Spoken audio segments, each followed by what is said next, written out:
بہت شکریہ، خداوند آپ سب کو برکت دے۔ آئیے ہم خداوند کے کلام میں سے دو حوالہ جات پڑھیں گے۔ بائبل مقدس کی آخری کتاب، اس کا آخری باب یعنی مکاشفہ کی کتاب، اس کا 22واں باب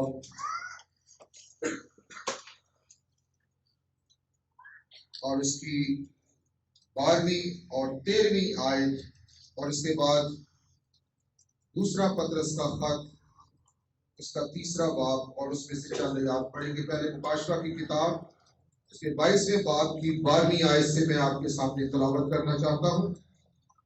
برائے مہربانی بڑے غور سے سنیے گا۔ دیکھ میں جلد آنے والا ہوں، اور ہر ایک کے کام کے موافق دینے کے لیے اجر میرے پاس۔ میں الفا اور اومیگا، اول و آخر، ابتدا اور انتہا۔ اسی طرح پطرس کے دوسرے خط کی 3 باب میں سے چند آیات میں پڑھوں گا، اور اس کی 3 آیت سے لکھا ہے، اور یہ پہلے جان لو کہ اخیر دنوں میں ایسے ہنسی ٹھٹھا کرنے والے آئیں گے جو اپنی خواہشوں کے موافق چلیں گے اور کہیں گے کہ اس کے آنے کا وعدہ کہاں گیا، کیونکہ جب سے باپ دادا سوئے ہیں اس وقت سے اب تک سب کچھ ویسا ہی ہے جیسا خلقت کے شروع سے تھا۔ وہ تو جان بوجھ کر یہ بھول گئے کہ خدا کے کلام کے ذریعہ سے آسمان قدیم سے موجود ہے، اور زمین پانی میں سے بنی اور پانی میں قائم ہے۔ انہی کے ذریعہ سے اس زمانہ کی دنیا ڈوب کر ہلاک ہوئی۔ اور پھر 8ویں آیت سے، اے عزیزو، یہ خاص بات تم پر پوشیدہ نہ رہے کہ خداوند کے نزدیک ایک دن 1000 برس کے برابر ہے، اور 1000 برس ایک دن کے برابر۔ خداوند اپنے وعدے میں دیر نہیں کرتا جیسی دیر بعض لوگ سمجھتے ہیں، بلکہ تمہارے بارے میں تحمل کرتا ہے، اس لیے کہ کسی کی ہلاکت نہیں چاہتا، بلکہ یہ چاہتا ہے کہ سب کی توبہ تک نوبت پہنچے۔ کلام مقدس کا پڑھا جانا ہم سب کے لیے باعث برکت ہو۔ پلیز تشریف رکھیے۔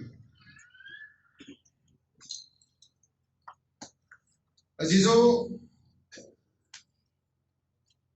جن حالات سے ہم پچھلے 6-7 ماہ میں گزرے ہیں، یہ حالات کافی کٹھن اور مشکل حالات ہم سب کے لیے، خاص طور پر چرچز جب بند ہیں، کوئی عبادت نہیں، کوئی انتظام نہیں، لوگوں نے گھروں کے اندر عبادات کی، جو بہت اچھی بات ہے، خوشی کی بات ہے۔ لیکن ایک خاص جو چیز میں نے نوٹ کی، جو میری آبزرویشن میں آئی، کہ بہت سارے لوگ خدا کے کلام کی طرف متوجہ ہوئے، اور شاید اگر کرونا نہ آتا تو یہ ایک بیداری کی ایک لہر جو ہم دیکھ سکتے تھے شاید وہ نہ ہوتی۔ کرونا کے نقصانات بھی ہیں اور اس کے فائدے بھی ہیں۔ میں یہاں یہ نہیں بتاؤں گا کہ کیا کیا فائدے ہیں، لیکن آپ سب جانتے ہیں کہ کرونا کی وجہ سے بہت سارے لوگ خداوند کے پاس آئے، خداوند کی قربت میں آئے، اور بہت سارے لوگوں نے خداوند یسوع مسیح کو جانا۔ لیکن اس کے ساتھ ساتھ بہت سارے لوگ خداوند سے دور بھی چلے گئے، اور خاص طور یہ جو حوالہ آج ہم نے پطرس کے خط میں سے پڑھا ہے، جب اس کی ہم تھوڑی سی گہرائی میں جائیں گے تو اس دور میں بھی اور آج کے دور میں بھی بالکل ایسے ہی حالات ہیں۔ لوگ خدا کے وعدوں کو بھول کے ہنسی ٹھٹھا کرنے لگے، مذاق کرنے لگے کہ خدا کہاں ہے، خدا کی قدرت کہاں ہے۔ ایک خاص بات جو میں نے نوٹ کی وہ یہ تھی کہ خدا کے لوگ خدا کے کلام کی طرف متوجہ ہوئے، اور سب سے اہم بات یہ کہ مکاشفہ کی کتاب کا لوگوں نے مطالعہ شروع کر دیا، کیونکہ مکاشفہ کی کتاب آپ جانتے ہیں بائبل مقدس کی آخری کتاب مکاشفہ کی کتاب ایک تو یسوع مسیح کی ذات سے پردہ اٹھاتی ہے، دوسرا آنے والے دور کے بارے میں ہماری رہنمائی کرتی ہے اور ہماری مدد کرتی ہے۔ مکاشفہ کی کتاب بڑی اہم کتاب، آپ کو یقیناً سکھاتے رہے ہوں گے، لیکن آج یہ جو چند آیات آج ہم نے اب پڑھی ہیں، میں چاہتا ہوں کہ تھوڑی دیر کے لیے ہم ان آیات پر غور کریں کہ یہ آج ہمارے لیے کیا برکت کا پیغام لے کر آتی ہے۔ ان آیات کے اندر یسوع مسیح کی آمد ثانی کا ذکر ہے۔ آمد ثانی کا مطلب ہے دوسری آمد۔ ایک تو پہلی آمد مسیح کی ہوئی جب وہ ایک بچہ بن کر ایک چرنی میں آ گیا اور کچھ لوگوں نے اس کو قبول کیا، کچھ نے ریجیکٹ کیا، اور یسوع مسیح کی جو آمد ہے بڑی خاکسار آمد، چھوٹا بچہ بن کر چرنی میں آ گیا، اس کے پاس کھانے کو اچھی چیز نہیں، رہنے کے لیے اچھا مکان نہیں، غریب خاندان سے تعلق ہے، لوگوں نے اس کا مذاق اڑایا، لوگوں نے اس کو بڑی عجیب عجیب باتیں کی، یہاں تک کہ اس کو صلیب پر چڑھا دیا، وہ مر گیا، وہ دفن ہوا اور پھر تیسرے دن مردوں میں سے۔ تو یہ یسوع مسیح کی ذات کا ایک مکاشفہ ہے، اس کی ذات کا ایک پہلو ہے۔ لیکن جب مسیح خداوند آسمان پر جا رہے تھے اپنے شاگردوں کے ساتھ، تو مسیح نے کہا کہ میں دوبارہ واپس آؤں گا، اور مکاشفہ کی کتاب خاص طور پر یسوع مسیح کے دوسری دفعہ اس دنیا میں آنے کے بارے میں ہماری رہنمائی کرتی ہے، ہماری مدد کرتی ہے۔ اس کتاب کو آپ جانتے ہیں کہ یوحنا جو خداوند یسوع مسیح کا شاگرد تھا، جس سے وہ سب سے زیادہ پیار کرتا تھا، اس نے اس کتاب کو لکھا۔ اور میں یہ بھی بتاتا چلوں کہ یہ کتاب جب وہ پتمس کے جزیرے میں، ایک ایسے جزیرے میں جہاں اس کو قید میں ڈال دیا تھا، خدا نے اس قید کے اندر اپنے مکاشفات اس پر عیاں کیے۔ بعض دفعہ جب ہم نارمل زندگی گزار رہے ہوتے ہیں، شاید خدا کی اس قدرت کو ہم نہیں دیکھ سکتے، لیکن جب ہم دکھوں میں سے گزرتے ہیں، چیلنجز میں سے گزرتے ہیں، خدا کے کئی بھید ہم پر عیاں ہوتے ہیں، اور خدا بڑی گہری گہری باتیں ہم پر عیاں کرتا ہے۔ مکاشفہ اس پتمس کے جزیرے میں ان رویاؤں کے بارے میں بیان کرتی ہے جو خدا کے بندہ نے، یوحنا رسول نے دیکھی، اور اس کو کہا گیا کہ ان جو تو دیکھتا ہے ان باتوں کو لکھ لے۔ تو یہ پکی بات ہے کہ یہ ساری باتیں جو ہیں وہ یوحنا ہی نے لکھی ہے۔ مکاشفہ کی کتاب بڑی خوبصورت کتاب جس میں بہت ساری گہری باتیں ہیں، لیکن اس کے ساتھ ساتھ مکاشفہ کی کتاب کو سمجھنے کے لیے ہمیں پراپر گائیڈنس کی بھی ضرورت ہے، رہنمائی کی بھی ضرورت ہے۔ خدا کے خدام یا وہ لوگ جن کو خدا نے کلام کی سوجھ بوجھ دی ہے، ان سے رابطہ کرنے کی بھی ضرورت ہے، کیونکہ کتاب مقدس اور خاص طور مکاشفہ کی کتاب کے بارے میں بہت ساری غلط فہمیاں بھی پائی جاتی ہیں، اور بہت سارے لوگ جب اس کتاب کو پڑھتے ہیں اور وہ اپنے پاس سے اس کی تشریح شروع کر دیتے ہیں، جو کہ درست تشریح نہیں ہوتی۔ اس لیے ہمیں جب ہم اس کا مطالعہ کرتے ہیں تو بڑی محتاط انداز سے اس کا مطالعہ کرنا اور اس کی تشریح کرنا بہت ضروری ہے۔ آج کے دور میں بہت بدعات، آپ کو پتہ ہے کہ وہ سر اٹھا رہی ہیں، طرح طرح کی غلط تعلیمات خدا کے لوگوں کو، چرچز کو، خدا کے مقدسین کو اور ان کے ایمان کو خراب کرنے کی کوشش کر رہے ہیں۔ اس لیے اس کتاب اور خاص طور نبوت کی کوئی بھی کتاب ہو، بائبل مقدس میں اور بھی کتابیں ہیں جیسے دانیل کی کتاب، حزقیل کی کتاب، اسی طرح مکاشفہ کی کتاب اور بہت ساری کتابیں جن کے اندر نبوتوں کا کلام پایا جاتا ہے، ان کو سمجھنے کے لیے ہمیں خاص مطالعہ کرنے کی، احتیاط کرنے کی ضرورت ہے۔ مکاشفہ کی کتاب، مکاشفہ کا جب ہم مطلب دیکھتے ہیں، لفظی مطلب اس کا کیا ہے؟ کسی راز سے پردہ اٹھانا، کہ کوئی ایسا راز جو بند ہے، جس کو کوئی نہیں سمجھ سکتا، اس راز سے پردہ اٹھا دینا، یہ مکاشفہ کا مطلب ہے۔ اور جب مکاشفہ کی کتاب کے سارے سیاق و سباق کو ہم دیکھتے ہیں تو ہم اس میں خداوند یسوع مسیح کے حوالے سے بہت سارے راز، ان سے پردہ اٹھا ہوا ہمیں نظر آتا ہے۔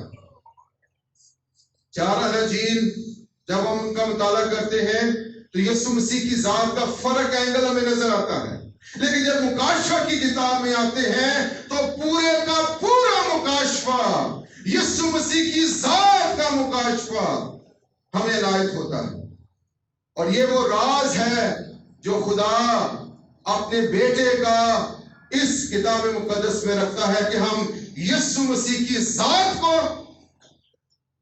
اس کی پوری الوہیت کو اور اس کے پورے مکاشفہ کو سمجھیں۔ مسیح کی آمد ثانی، اس پر ہم آج بات کرنے جا رہے ہیں، اور جیسا میں نے بتایا کہ یہ بہت ہی امپورٹنٹ ٹاپک ہے، اور بائبل مقدس میں اگر ہم غور سے دیکھیں تو بہت ساری پیشن گوئیاں مسیح کی ذات کے حوالے سے کی گئی ہیں۔ کسی ایک خدا کے خادم نے، کسی عالم شخص نے ایک بڑا سروے کیا، اور اس نے اس سروے کے اندر ساری ان پیشن گوئیوں کو ریکارڈ کیا جو ہمارے خداوند یسوع مسیح کے حوالے سے۔ تو اس نے اپنی کتاب میں لکھا کہ 330 پیشن گوئیاں یسوع مسیح کی ذات کے حوالے سے کی گئی ہے۔ پوری بائبل میں 330 پیشن گوئی، اگر ایک پیشن گوئی کی جائے تو یہ کافی ہے، لیکن مسیح خداوند کے بارے میں پرانے عہد نامہ میں 330 پیشن گوئیاں کی گئی۔ ان میں سے 109 پیشن گوئیاں مسیح کی پہلی آمد کے تعلق سے، اور 221 پیشن گوئیاں مسیح کی دوسری آمد کے ساتھ تعلق رکھتی ہیں۔ تو اس سے ظاہر ہوتا ہے کہ مسیح کی دوسری آمد کتنی یونیک ہے، کتنی اہم ہے، اور اس کو سمجھنا کتنا ضروری ہے۔ یہ جو حوالہ جات آج آپ کے سامنے پڑے گئے ہیں، مکاشفہ کی آخری کتاب، اس کا 22واں باب اور اس کی 12ویں آیت سے میں شروع کروں گا۔ تو یہاں پر مسیح خداوند اپنے بارے میں بیان کر رہے ہیں، اور الفاظ بڑے خوبصورت الفاظ ہیں۔ لکھا ہے، دیکھ میں جلد آنے والا ہوں۔ یہ جو لفظ دیکھ ہے، انگریزی میں اس کو کہتے ہیں بیہولڈ، مطلب کہ اس سے پہلے کہ کوئی بات کی جائے، متوجہ ہو، اٹینٹیو ہو، غور کریں، توجہ کو یسوع مسیح کی طرف مبذول کروائیں، کیونکہ بہت امپورٹنٹ بات ہو رہی ہے۔ تو بیہولڈ، دیکھ میں جلد آنے، کون کہہ رہا ہے؟ ہمارا خداوند یسوع مسیح کہہ رہا ہے۔ اور مسیح خداوند نے 21 دفعہ یہ کہا کہ میں آنے والا ہوں، میں جلد آنے والا ہوں۔ اس کے رسولوں نے 50 سے زیادہ دفعہ مسیح کی آمد ثانی کا ذکر کیا۔ کاموسل کتاب کے مطابق اگر آپ غور سے پڑھیں، غور سے مطالعہ کریں، ہر 25ویں آیت کے بعد مسیح کی آمد ثانی کا ذکر ہے۔ مطلب خداوند یسوع مسیح کی آمد سب سے اہم، سب سے بڑا ٹاپک ہے، جس کو سمجھنا بہت ضروری ہے۔ مسیح خداوند کہہ رہے ہیں، دیکھ میں جلد آنے والا ہوں۔ مسیح خداوند اگر چاہیں تو کسی فرشتے کو بھیج سکتے ہیں کہ نہیں؟ سارے فرشتے اس کے اختیار میں ہیں. اس نے کہا اگر میں چاہوں تو 12 تمن فرشتے بلا سکتا ہوں. ایک تمن میں 6000 فرشتے. یسوع مسیح کے ایک اشارے پر 72,000 فرشتے ایک دم سے آ سکتے ہیں. لیکن مسیح خداوند کہہ رہا ہے کہ میں کسی فرشتے کو نہیں بھیج رہا، میں کسی نبی کو نہیں بھیج رہا. بڑے بڑے انبیاء آئے، ابراہیم جیسا نبی بھی آیا، اور مسیح خداوند نے کہا اس سے پہلے کہ ابراہیم پیدا ہوا میں ہوں، میں ابراہیم سے بھی بڑا ہوں، میں ابراہیم سے بھی پہلے ہوں، اور اگر میں چاہوں تو ابراہیم کو بھیج سکتا ہوں، موسیٰ کو، داؤد کو. بڑے بڑے انبیاء مسیح کے ایک اشارے پر آ سکتے، اور لکھا ہے کہ وہ تو مسیح کے منتظر تھے. لیکن مسیح نے یہ کہا کہ دیکھ میں جلد آنے والا ہوں. مسیح کے دل میں اس کی کلیسیا اتنی امپورٹنٹ ہے. آپ جو خدا کے برگزیدہ لوگ ہیں، آپ اتنے اہم ہیں، مسیح کے خون خریدے اتنے یونیک ہیں کہ وہ کسی فرشتے کو نہیں، کسی نبی کو نہیں، کسی رسول کو نہیں، بلکہ آپ کو لینے کے لیے وہ خود آ رہا ہے.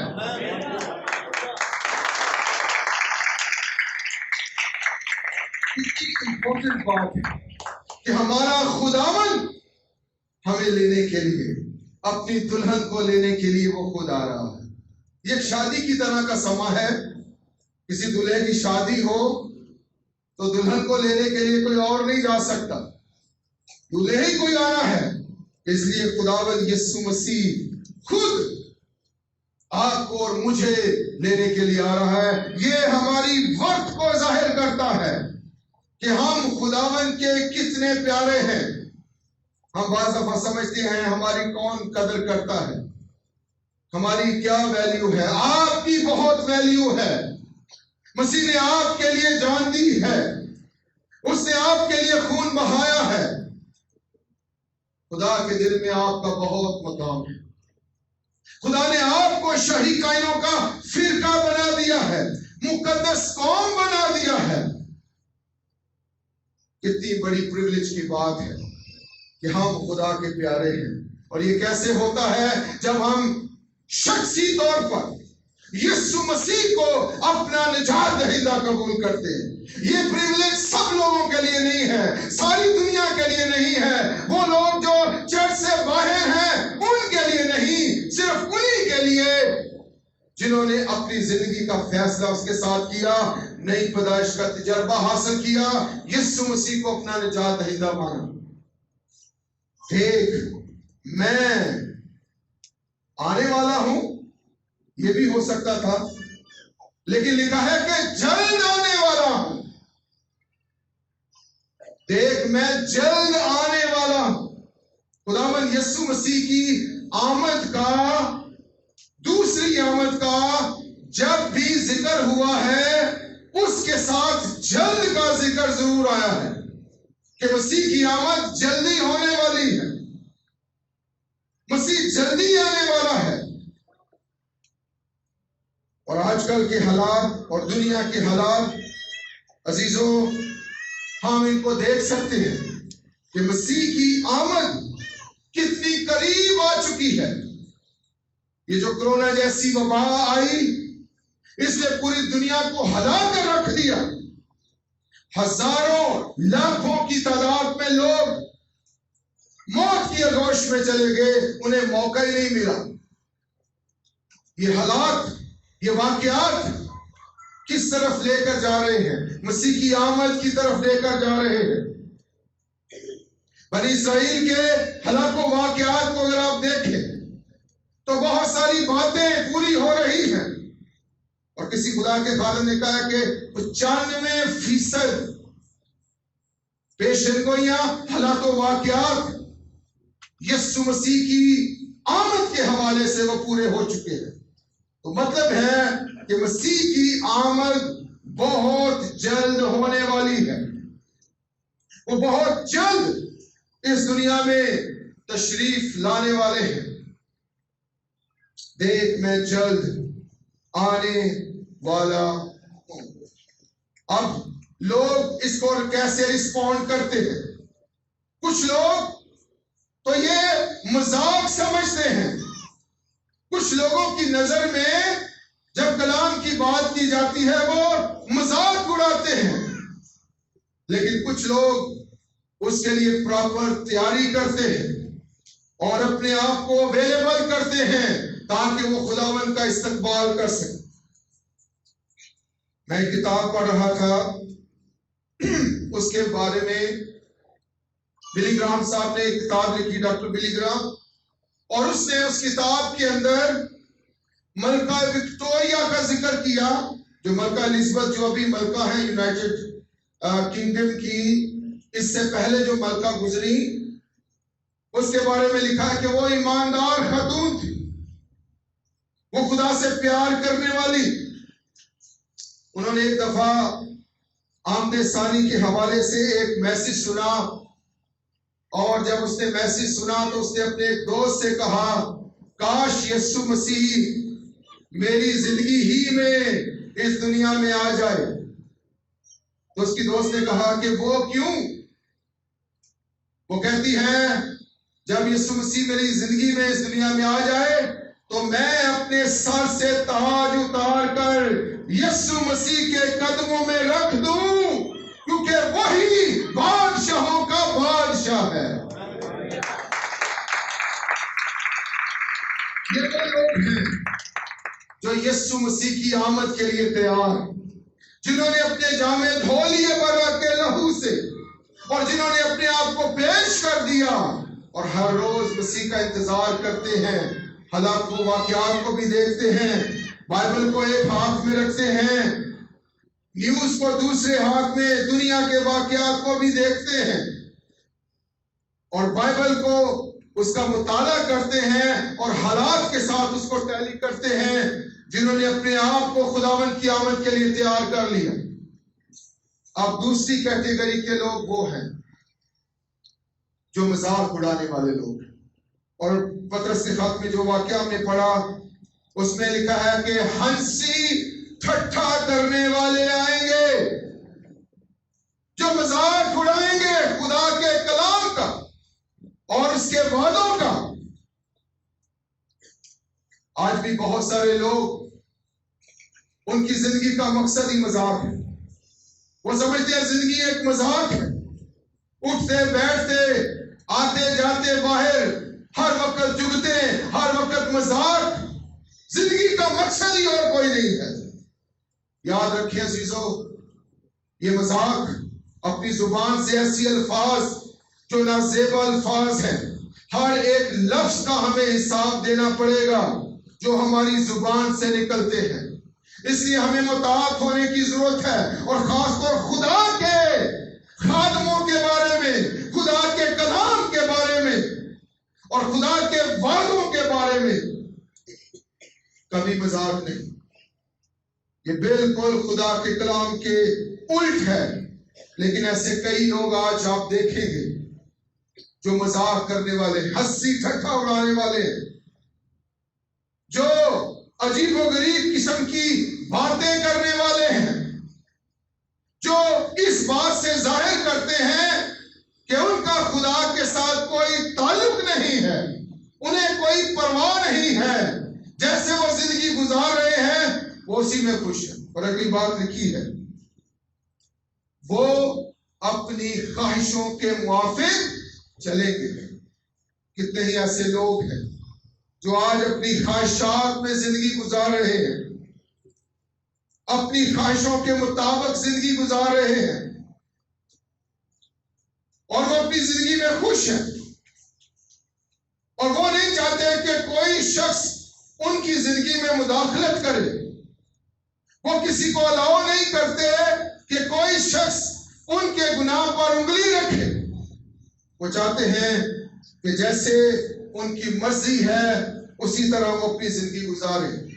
اور جب کبھی کوئی خدا کا خادم یا کوئی ایماندار ان کو تنبیہ کرتا ہے کہ اے میرے بھائی، اے میری بہن، یہ راستہ ٹھیک نہیں ہے، یہ روش ٹھیک نہیں ہے، وہ ان کے خلاف ہو جاتے ہیں، بڑبڑانے لگتے ہیں، غصے میں آ جاتے ہیں کہ آپ کو کس نے یہ حق دیا.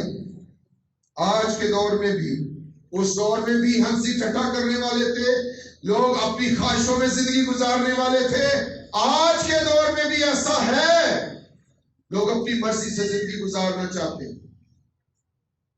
یورپ میں آپ دیکھ لیں، باہر کے ممالک میں، ایون کہ پاکستان میں بھی لوگ اپنی مرضی سے زندگی گزارنا چاہتے ہیں. وہ چاہتے ہیں جو چیز ان کو پسند ہے کوئی ان کو نہ روکے، جو سوچ ان کے اندر ہے، جو دل ان کا کرتا ہے وہ کرے، کوئی ان کو روکنے اور کوئی ان کو ٹوکنے والا نہ ہو. لیکن یہ ایک مسیحی کا رویہ نہیں ہے. ایک مسیحی اپنے آپ کو اویلیبل کرتا ہے کہ دوسرے لوگ اس کی مدد کر سکے، اس کی ہیلپ کر سکے، اس کو نکھار سکے.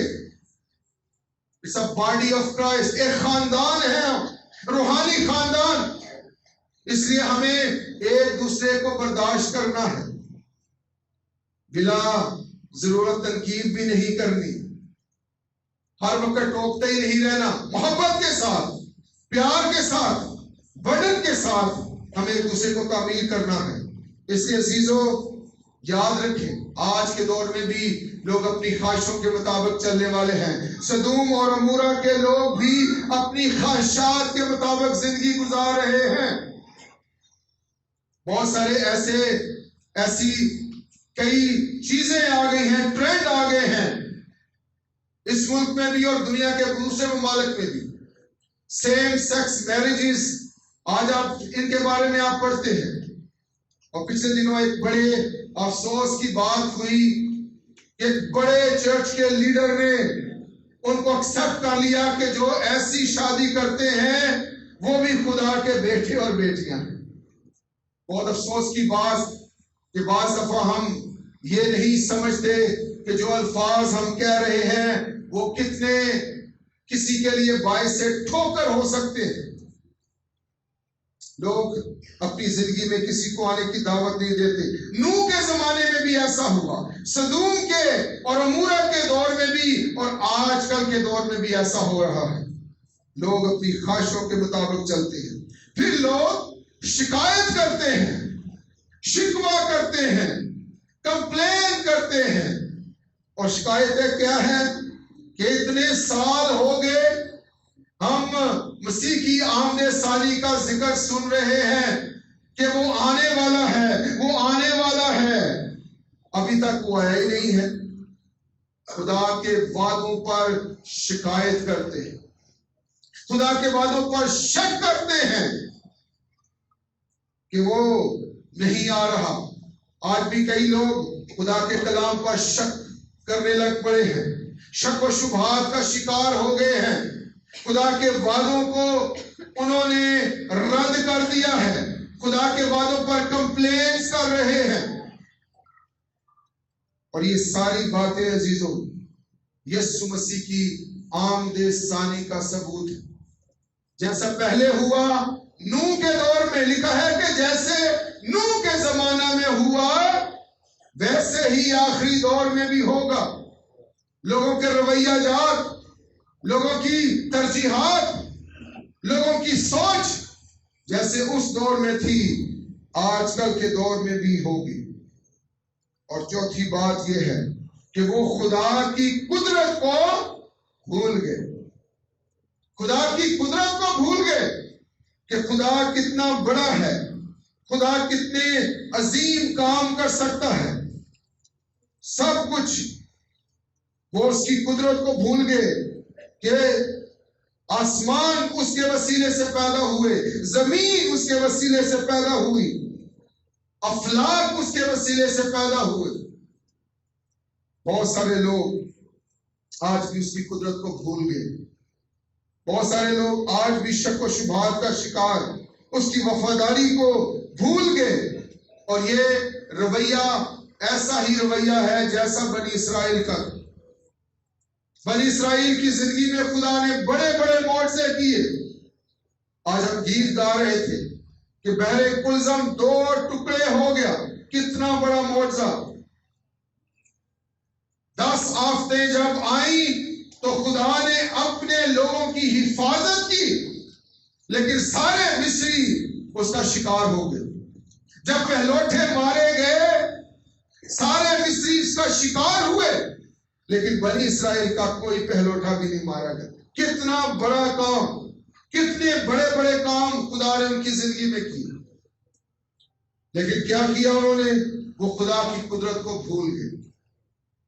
آج ہم بھی اگر اپنی زندگی میں دیکھیں، خدا نے میری زندگی میں، آپ کی زندگی میں، آپ کے خاندان میں خدا نے کتنے بڑے بڑے کام کیے کہ نہیں کیے؟ کتنے بڑے بڑے کام. اور آج اگر ہم زندہ ہیں تو یہ بھی خدا کا ایک بڑا کام ہے. آپ کے ارد گرد کتنے لوگ تھے جو کرونا کی وجہ سے مر گئے. آپ کے عزیزوں میں کتنے ایسے لوگ تھے جو 6-7 مہینے پہلے زندہ تھے، لیکن اب اس دنیا سے وہ چلے گئے. خدا نے ہمیں زندگی دی ہے، اس کے پیچھے مقصد ہے. اس لیے اس کی قدرت کو کبھی نہ بھولیں، اس کے وعدوں پر کبھی شک نہ کریں، کبھی ہنسی ٹھٹھا کرنے والے نہ بنیں، کبھی شکایت نہ کرنے والے بنیں، اور کبھی بھی اپنی خواہشوں کے مطابق چلنے والے. اب سوال یہ پیدا ہوتا ہے کہ خدا کیوں دیر کر رہا ہے؟ کیوں جلدی وہ نہیں رہا؟ تو بڑا خوبصورت اس کا جواب خدا کا بندہ پطرس دیتا ہے. اے عزیزو، یہ خاص بات تم پر پوشیدہ نہ رہے کہ خداوند کے نزدیک ایک دن 1000 برس کے برابر ہے، اور 1000 برس ایک دن کے برابر. خداوند اپنے وعدے میں خدا اپنے وعدے میں دیر نہیں کرتا. خدا کبھی جھوٹ نہیں بولتا، خدا کبھی دھوکہ نہیں کرتا. خدا اپنے وعدے میں دیر نہیں کرتا، جیسی دیر بعض لوگ کی محبت ہے. عزیزوں، آج تک خدا رکا ہوا ہے، آج تک یسوع مسیح نہیں آ رہا. یہ اس کا تحمل ہے، یہ اس کی محبت ہے، یہ اس کا پیار ہے بنی نوع انسان کے لیے، کیونکہ وہ بنی انسان کو ایک اور موقع دینا چاہتا ہے، ایک اور چانس دینا چاہتا ہے، ایک اور ان کو موقع دیتا ہے کہ شاید وہ توبہ کر جائیں، شاید وہ یسوع مسیح پر ایمان لے آئیں تاکہ وہ نجات پا جائیں. شاید خدا چرچ کو، ایمانداروں کو بھی موقع دے رہا ہے. یاد رکھیں، یہ دنیا دار لوگوں کی صرف عدالت نہیں، خدا کے مقدسین کی بھی عدالت ہوگی، چرچز کی بھی عدالت ہوگی. شاید خدا ہمیں بھی موقع دے رہا ہے کہ ہم سستی سے باہر آئیں اور زیادہ جانفشانی سے روحوں کی نجات کے لیے شاید دعا کریں، شاید پیسہ دیں، شاید بائبل کو اٹھا کر گلی میں، محلوں میں، پہاڑوں میں، دریاؤں میں، جنگلوں میں جا کر لوگوں کو خدا کا کلام سنائیں. یہ ہے اس کے دیر کرنے کی وجہ کہ وہ ہمیں چانس دینا چاہتا ہے، ہمیں موقع دینا چاہتا ہے تاکہ ہم ان باتوں کو سمجھیں. سو چیزوں یاد رکھیں، خدا کے وعدے سچے ہیں، وہ ضرور ان کو پورا کرے گا. وہ جلد آنے والا ہے، وہ خود آنے والا ہے، اس کے آنے کا ٹائم فریم مقرر ہے، لیکن وہ کسی کو بتایا نہیں گیا. ہمیں پتہ نہیں کہ یسوع مسیح کب آئے گا، اس لیے ہم غلط تعلیمات کو کبھی بھی اپنے قریب نہ آنے دیں. ان لوگوں کو کبھی بھی اپنے قریب نہ آنے دیں جو یسوع مسیح کے آنے کی ڈیٹ دیں گے، فلاں تاریخ کو، فلاں سال کو، فلاں خاص مہینے میں یسوع آئے گا. یہ ساری بدعات ہے، یہ خدا کے کلام کے بالکل منافی ہے. ہاں وہ آئے گا ضرور، وہ آ رہا ہے، وہ جلد آ رہا ہے، وہ خود اپنے لوگوں کو لینے کے لیے آ رہا ہے، وہ اس کے بارے میں سنجیدہ ہے، اپنے مقررہ ٹائم فریم کے مطابق وہ آ رہا ہے، اور اس کے لیے ہمیں تیار ہونے کی ضرورت ہے۔ اگر ہم نے یسوع کو اپنا دل نہیں دیا، توبہ نہیں کی، توبہ کرنے کی ضرورت ہے۔ اگر ایماندار ہوتے ہوئے آپ صرف توبہ کو، مسیح پیغام کو اپنی ذات تک آپ نے رکھا ہوا ہے، اس کو باہر نکالنے کی ضرورت ہے، شاید دوسرے لوگوں کو سنانے کی ضرورت ہے، ان روحوں تک پہنچنے کی ضرورت ہے جو ابھی تک خداوند سے دور ہے۔ دوسرا جو حصہ اس آیت کا تھا، مختصر طور پر، دیکھ میں جلد آنے والا ہوں اور ہر ایک کے کام کے موافق دینے کے لیے اجر۔ جب یسوع مسیح آ رہا ہے تو وہ کچھ لے کر بھی آ رہا ہے۔ وہ کیا لے کے آ رہا ہے؟ وہ اجر لے کر آ رہا ہے، وہ خالی ہاتھ نہیں آ رہا۔ ہمارا خداوند اجر اپنے ساتھ لے کر آ رہا ہے، اور جب وہ آئے گا تو ایک بڑی تقریب ہوگی، پرائز ڈسٹریبیوشن ہوگی، اور اس میں ایمانداروں کو انعامات دیے جائیں گے۔ اور بائبل مقدس میں بہت سارے ایسے حوالہ جات پائے جاتے ہیں جن میں ان انعامات کا ذکر ہے، جن میں ان پرائزز کا ذکر ہے، ان شیلڈز کا، ان ایوارڈز کا ذکر ہے۔ اور صرف چند ایک میں آپ کی خدمت میں بیان کرنا چاہتا ہوں۔ اگر ہم غور سے دیکھیں تو ان انعامات کی ایک لسٹ بیان کی گئی ہے، لیکن اس سے پہلے کہ میں یہ لسٹ بیان کروں، میں یہ بیان کرنا چاہتا ہوں کہ نجات سب کے لیے یکساں ہے۔ ہر انسان نجات پائے گا، پا سکتا ہے جو یسوع مسیح پر ایمان لاتا ہے، لیکن یہ جو انعامات ہیں ان کو کمایا جا سکتا ہے، ان کو ارن کیا جا سکتا ہے، یہ فری نہیں ہے۔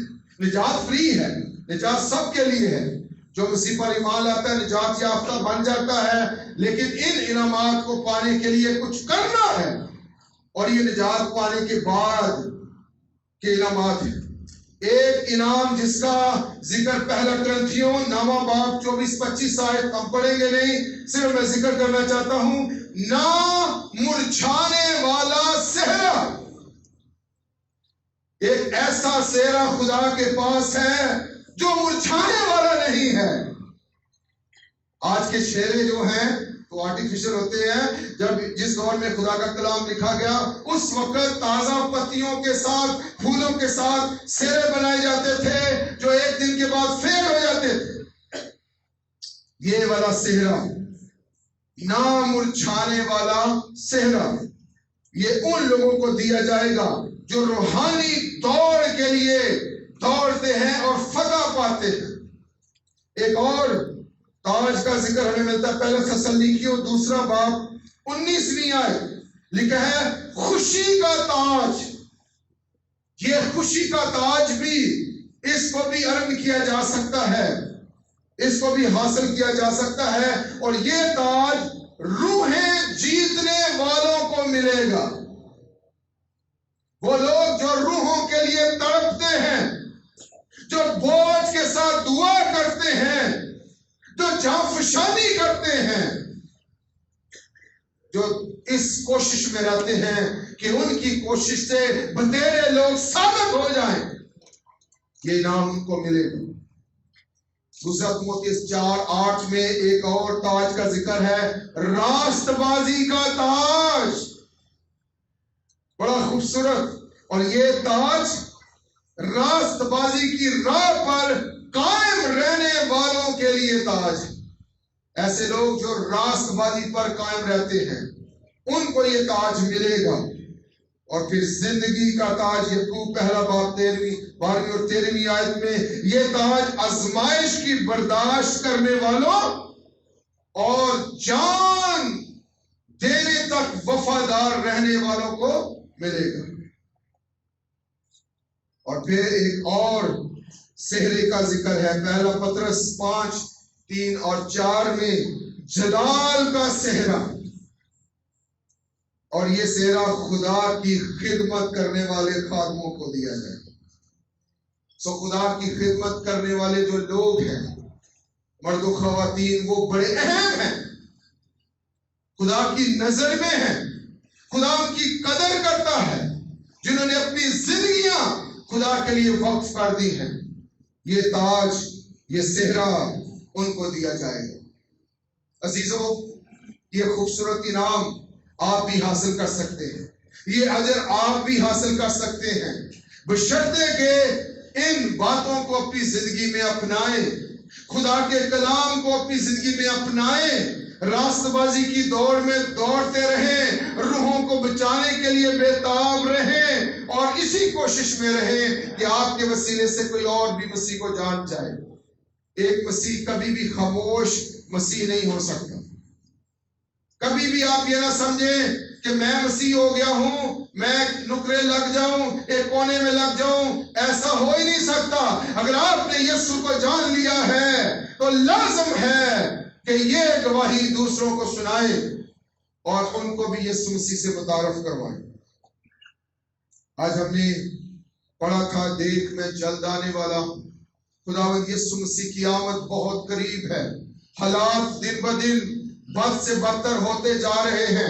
یسوع مسیح کی پیشن گوئیاں پوری ہو رہے ہیں. اس لیے اے میرے بہن بھائیوں، جنہوں نے آج تک یسوع کو نہیں جانا، توبہ نہیں کی، شاید آپ کو زیادہ موقع نہ ملے. اس لیے فوراً یسوع مسیح کے قدموں میں آ جائیں، توبہ کر لیں، نجات کو پالیں، سیف ہو جائیں، محفوظ ہو جائیں. اور پھر میں ایمانداروں سے بات کرنا چاہتا ہوں، جنہوں نے شاید 5 سال، 10 سال، 2 سال، 20 سال، 25 سال پہلے مسیح کو جانا قبول کیا، لیکن کیا آپ کے وسیلے سے کوئی اور شخص بھی مسیح پر ایمان لے آیا؟ کیا آپ کے وسیلے سے کسی اور ایماندار کو تقویت ملی؟ کیا آپ کسی اور شخص کو آگ میں سے جھپٹ کر باہر لانے والے بنے ہیں؟ سادہ مسیحی نہ بنے، سادہ ایماندار نہ بنے. ایسے ایماندار جو کچھ کرنے والے ایماندار ہیں، جو کچھ کر کے دکھانے والے خدا کے کھیت میں، اس کے میدان میں، تاکہ یہ خوبصورت انعامات آپ بھی حاصل کر سکیں. اور میں چاہتا ہوں عزیزو کہ آج ہم تھوڑی دیر کے لیے اپنی اپنی لائف پر ریفلیکٹ کریں، سوچیں کہ میں کہاں پر کھڑا ہوں اور میری کیا سچویشن ہے. میں درخواست کرتا ہوں کہ آپ اپنے قدموں پر کھڑے ہو سکیں اگر، اور تھوڑی دیر کے لیے آج اس کلام کے حصے کو